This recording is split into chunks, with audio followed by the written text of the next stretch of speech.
नमस्कार दोस्तों, मैं हूं नेहा कपूर और आप सुन रहे हैं जीने की वजह। आज की कहानी थोड़ी अलग है। मुंबई की भागती दौड़ती जिंदगी में जहां हर कोई किसी न किसी मंजिल की तलाश में है, वहीं अर्जुन नाम का एक लड़का है जिसकी जिंदगी बाहर से तो एकदम परफेक्ट लगती है। बड़ी नौकरी, अच्छा घर, वीकेंड्स पर घूमना फिरना, लेकिन अंदर से वो बिल्कुल खाली। कभी कभी लगता है जैसे सब कुछ होते हुए भी कुछ भी नहीं है। और सच कहूं तो ये फीलिंग हम सब ने कभी ना कभी महसूस की है ना? अर्जुन की कहानी यहीं से शुरू होती है। एक दिन जब वो खुद से ही हार जाता है तो पहुंच जाता है मेहरा के पास। मेहरा एक ऐसे इंसान जिनकी आंखों में समझदारी और आवाज में सुकून है। अर्जुन उनसे कहता है, डॉक्टर, मुझे समझ नहीं आता मैं क्यों जी रहा हूं। और मेहरा वो एक ऐसी बात कहते हैं जो अर्जुन की पूरी दुनिया बदल देती है। तुम्हें एक दुर्लभ बीमारी है और सिर्फ 30 दिन बचे हैं। अब सोचिए, अगर आपको पता चले कि आपके पास सिर्फ 30 दिन हैं, आप क्या करेंगे?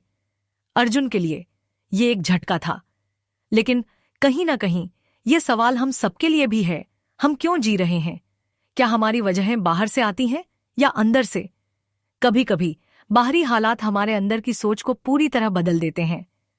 और मैं खुद भी कई बार सोचती हूं कि क्या वाकई हम अपनी वजह खुद चुन सकते हैं? खैर, अर्जुन ने जब जाना कि उसके पास बस 30 दिन हैं, तो उसने ठान लिया, अब तो जीना है खुलकर। उसकी एक अधूरी ख्वाहिश थी, शादी करना, दूल्हा बनना, शेरवानी पहनना, बैंड बाजे के साथ। लेकिन कौन शादी करेगा एक ऐसे इंसान से जिसके पास वक्त ही नहीं है? काफी कोशिशों के बाद उसे मिली मीरा, एक मजबूत आत्मनिर्भर लड़की जिसने 30 दिन की कॉन्ट्रैक्ट शादी के लिए हां कर दी, पैसे के बदले। अर्जुन ने कहा, कोई उम्मीद नहीं चाहिए, बस जश्न चाहिए।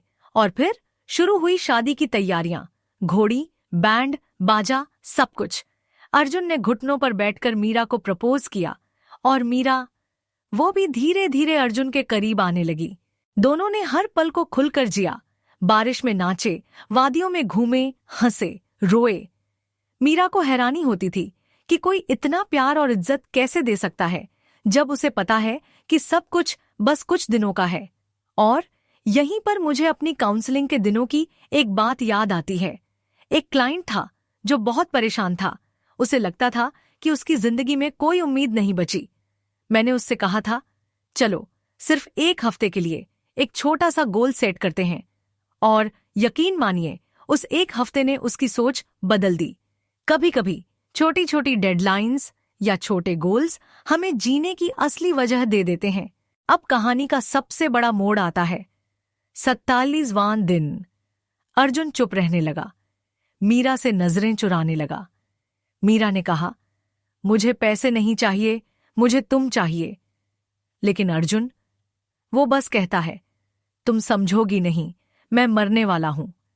मीरा ने ठान लिया कि अब सच जानना है।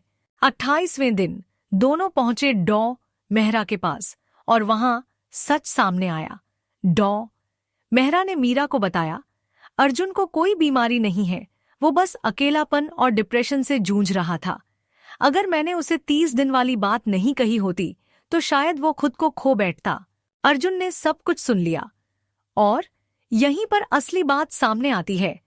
कभी कभी हमें जीने के लिए एक वजह चाहिए होती है, एक टाइमर, एक डेडलाइन जो हमें याद दिलाए कि वक्त कम है और हमें हर पल को जीना है।